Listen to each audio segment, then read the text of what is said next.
but we'll kick things off with a match that just Portugal against Croatia.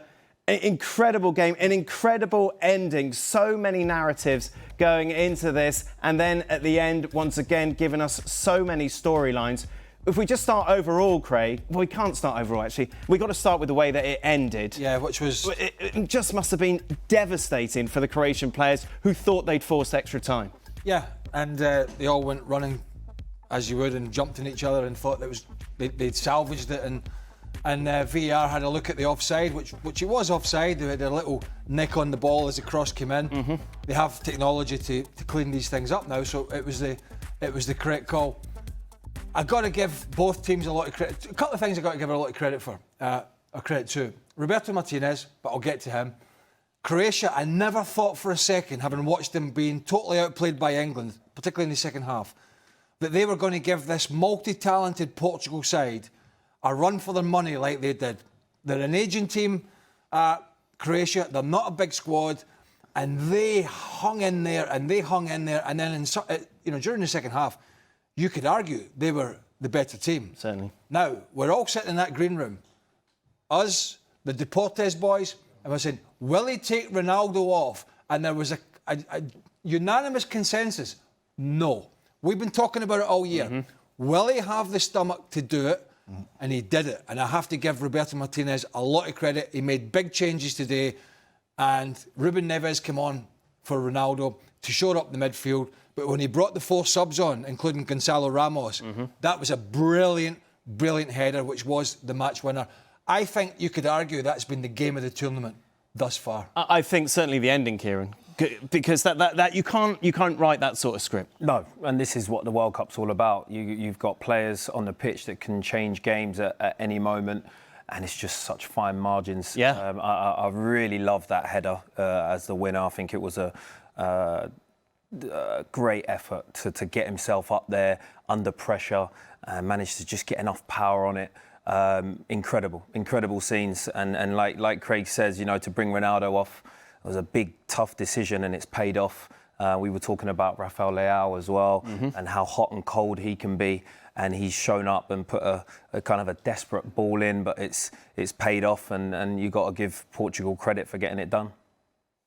I want to give credit to Croatia. I mean, this little country fighting like hell and we saw that in 2018 with the World Cup final, and since then I remember in '98, getting into the semi-final, giving so much a hard time to Portugal today. And Portugal, I put them the third favorite for me after France and Spain, and it was everything but easy for the Portuguese team. And with the guys, that I think was the game of the tournament so far, with the suspense that you have, and it's why we love sports. Yes. Because it's not written, yeah. And you cannot imagine an ending like that. I mean, I think I feel sympathy for the Croatian team right now in the dressing room. That must be awful. Because you think you got it, yeah. And there was offside, so there's nothing to complain about. But there is a form of injustice in the faith of football, and that's what happened today. The usual suspects will be out there wanting to say VAR's ruined the game because it ruined the big moment. But it's about getting these decisions correct, isn't it? Because it is a World Cup. I think they got it right today. VAR. Yeah, and Croatia had it on a couple of occasions. Yes, but they got it right. Look, if Portugal had gone out, the big story would have been obviously the manager and Ronaldo. Probably his last tournament. That's not happening. They roll on to Spain, which is going to be fantastic. But on the older legs in the Croatia side, 2 stalwarts are now departing. Certainly the international stage. Ivan Perisic at 38 or whatever he is has been a brilliant pro, but particularly Luka Modric at 40. Yeah. Just how gutted he was at the end. His face when the camera panned to him when that goal was chopped off. He's given so much and he's achieved so much in his career, and to still go out there and do it was amazing. And I just didn't think. I thought we'd have been talking about a particularly comfortable 2 or 3-0 win today. And if I'm being honest, I think the Croatians put so much into that game, and the further they go in this, the further they had gone in this tournament, I think it had gotten more difficult.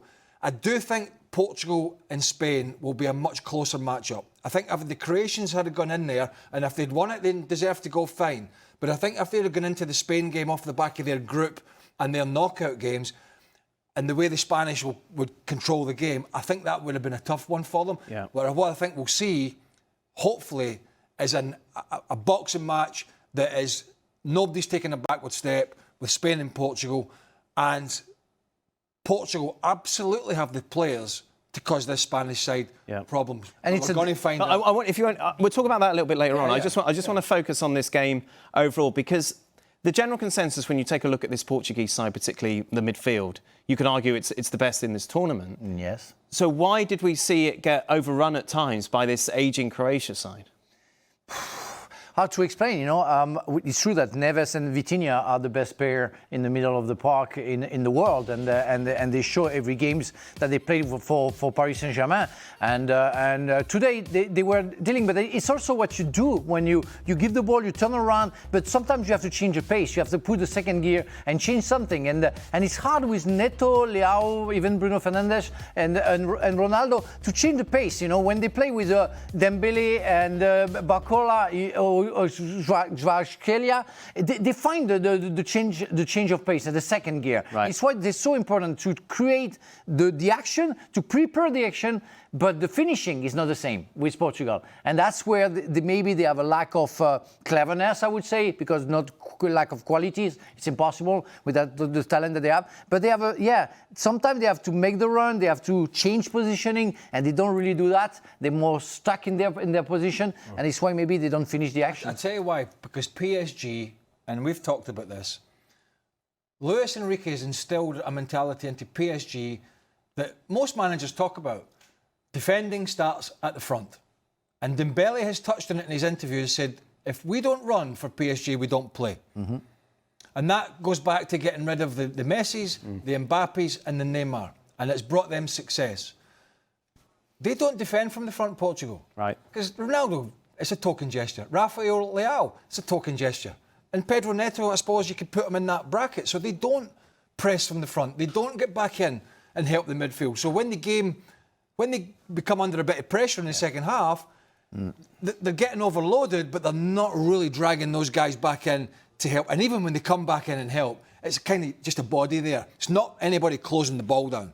And so you start to get stretched because you have a couple of players. It only takes a couple of players in the front line and not to come back in and pull the weight. And you're screwed in the middle of the park. And I know you want to talk to it about a little bit later, but with Cucurella and Pedro Porro in the next game, they will have to do the job. Otherwise, they're going to be in danger. Let's talk about the big question. Did Portugal win this game because Cristiano Ronaldo was on the bench? No, I don't think so. I actually think that when he went off, Portugal felt like they lost that little bit of belief that something special can happen and they can get it over the line. That being said, we did see a good delivery from Rafael Leao and a moment of magic that separated the game. But I actually thought Ronaldo was effective today. He got involved. He wasn't missing like we saw in the first game. He huffed and puffed today. He scored a great goal. Was disallowed, but what the control exactly. he did. It was a beautiful bring down and finish. So I think he was unfortunate to be brought off. And if he was in that position to make that header from that cross, I think we all say that he's capable of that as well. What? Wait a minute. Cristiano Ronaldo was man of the match. Huh? Cristiano Ronaldo was FIFA's man of the match. FIFA's? Yeah. Johnny's been on the phone, has he? Oh, wow. Well, listen, I'm not going to decry him because he wasn't bad, but he certainly wasn't man of the match. And anyway, let's forget. Well, it's hard to name a man of the match in that game. Well, I don't see any. There you go. Well, anyway, he scored a great goal. Look, the finish that was offside was sublime. Yeah. But he was a bit of a passenger as the game went on. And as for taking him off, it was something I didn't think, and a lot of us didn't think Roberto Martinez would do. So I give him a lot of credit for that. He's made a statement and said, I'll take you off. And it was the right thing to do because he had all these front players on, including Gonzalo Ramos. Yeah, that sub was made earlier. It wasn't a like for like. No, it wasn't. He brought four attacking-ish players on all at once. So he's one remaining sub, and it was the right thing to do. It was take Ronaldo off for Ruben Neves because they were light in the middle of the park. So they were trying to get back in the game, but they were trying as well to make sure they didn't lose it at the same time completely. And so that was the right thing to do. And do you know what? I hope Ronaldo is appreciative, and he seemed to be when he was running down the touchline to celebrate with Gonçalo Ramos, that it's about keeping Portugal in the tournament. Yeah, exactly. It's not about taking him off or him off or him off. It's about doing whatever you need to do to keep your team in the tournament. If I keep them in the tournament by taking you off, you're going to play more. Because he's going to be back at the side, isn't he? Let's be honest about it. He will lead the line against Spain. So I think, certainly in this moment, when they were celebrating, he realised that this decision from Roberto Martinez was the right one at the right time. Do you think so? Do you think he thinks that? Well, he probably thinks he would have been heading it in like Gonçalo Ramos. But at the end of the day, when a manager makes substitutions and it comes off and you're in the next round and you've turned the game around and you've won it, there is nowhere to go. And the coach is right. And he can knock on the door and say, don't be doing that. Hey, don't be. What did I tell you? If we're losing to Spain, hey, by the way, if we're losing to Spain, don't think you'll be doing that again. And Roberto Martinez has to be strong. This is not about one player. It's about a very, very talented Portuguese side who could go all the way. But they're only going to go all the way with big decisions from the manager and making sure the players know that he's the guy in charge and he picks the team, he picks the tactics, and when he makes a big call, it's for the right reasons. Well, I think also Portugal, will take a lot of hope from this because it can't always be Ronaldo that the country relies on. Right, but do they take a lot of hope from this game, or do they take worry from how they were up against a Croatian side that I think a lot of people said they're not going to be super competitive in this tournament. So what side of the fence are we on here? Yeah, Great that they came back, or the fact they were outplayed for periods in this game? I think just how brilliant England are. I think that's what we take away. Well, we know that's. I think that is the big takeaway. Look what we've done to Croatia. What do you think about that? What do you think about that? Well, I think that's absolutely not true. Cristiano Ronaldo scored his first goal in the knockout stages. It was from the penalty spot. Was it a penalty? That's a debate. Because I think... Well, what do you think? I would have given a penalty because the guy reaches with his two arms. But the two arms are not all the way around. Yeah, true. I mean, it's if you go on a normal pace, I would say, of the game, it's really light. But it's true, when you go on slow motion, you see the grabbing. So it got worse. The slow motion, though, is... No, it doesn't help. Slow motion with Did Balogun, which we'll get to later. Look, all we want to see, Frank, is consistency. Yeah, if next time it happens... So you would say no pen? Well, I'd like to see more replays, but to me, look, if we're saying any kind of holding in the box is a penalty, if a player, and Vega did throw himself down, is a penalty, I'm okay with that.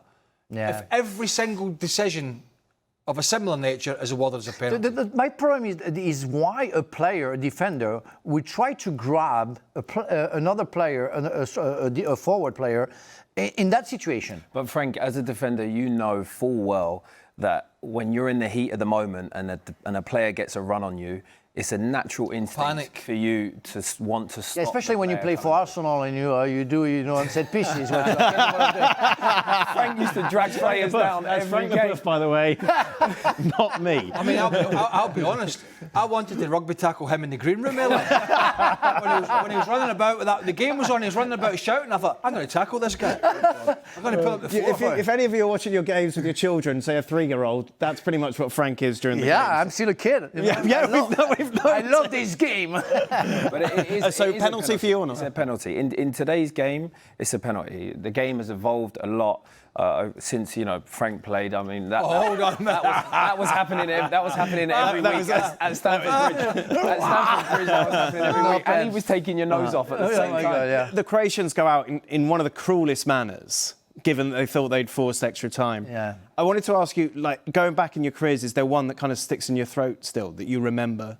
That you kind of thought you were there or thought you were certainly going to push it further? Yeah, but again, it's why I like VAR. There is no contest about that. The fact that it was offside, so therefore it's only normal and obvious that the ref said that. But have you experienced anything like that in your? I won the World Cup, Dan. I won everything. I did not have this heartbreak. VAR didn't exist. So I understand that, but there must be games without a refereeing decision. Are you talking international football? I'm just talking in general. Well, I don't know if Frank's thinking. I got one that involves a colleague of ours who's coming out in a couple of weeks. Yeah. When Celtic played Liverpool in the UEFA Cup, and we were beating Liverpool 2-1. And it had been a fraught, tense game in front of a packed Celtic Park, and McManaman picked the ball up in injury time, and he ran 70 yards and scored, which he says is the best goal of his career. And it kind of just flattens you that you've done so much work, and that somebody, it's either a mistake or a bit of brilliance, and yeah, it does sort of deflate you a little bit. But then again, we had a second leg to go to Anfield and put it right. The Croatians don't. That's the problem they have. In a knockout game, there isn't tomorrow or next week. It's done and dusted. And for someone like Modric, there isn't another World Cup. It's over. That's it. What about you, Kieran? What have you experienced? I think if I could think of any game, it would be we played against AC Milan and we were 4-0 down in the first leg of the I think it was the knockout stages of the Champions League, and then we took them back to the Emirates and we were 3-0 up with about 20 minutes to go, and I think Robin van Persie got put through in the last minute, and just tried to dink the keeper. He was having an unbelievable season, but he just couldn't put it away, and I think that was probably the most. Yeah. Did you play in the second leg? Yeah. Right. I was just checking. Well, there's another one actually. It's why. Scotland were through against in the. Is that 96? The European Championships in '96. I was playing in the game at Villa Park against Switzerland, and we were beating them 1-0. McCoy scored, and we were through. And we were getting this message we were through, and then we're getting another message we were out, and then another message we were through. And then Patrick Kluivert scored for Holland at Wembley when England beat them 4-1, and that Kluivert goal late on, which is only a consolation for the Dutch, sent us out. Right. Wow. So we were getting conflicting messages in the last 15 minutes to get back or get up the field, and it was nothing to do with the game that we were actually playing. It was all coming from Wembley. You know, while we were talking, I was thinking about Paraguay and the 98 games where we had the golden goal, which is awful. Yeah, that's true. Laurent Blanc scored. Yeah. Game over. And against Italy, the final, Trezeguet scored. Game over. Yeah. And he didn't last that golden goal rule. I don't know why, because that's a killer. Yeah. That's really a killer. That's good for France. Good for me. Thank you very much. Bye bye. But really, imagine you concede a goal. And that's it. Game over. Yeah. Awful. Yeah, that's true. You feel for Paraguay and you feel for Italy. You have no way you can go back into the game because that's the rule, and that's crazy. Bring back golden goal, I say. No, Kieran. Yeah, France will win all the time. All the time.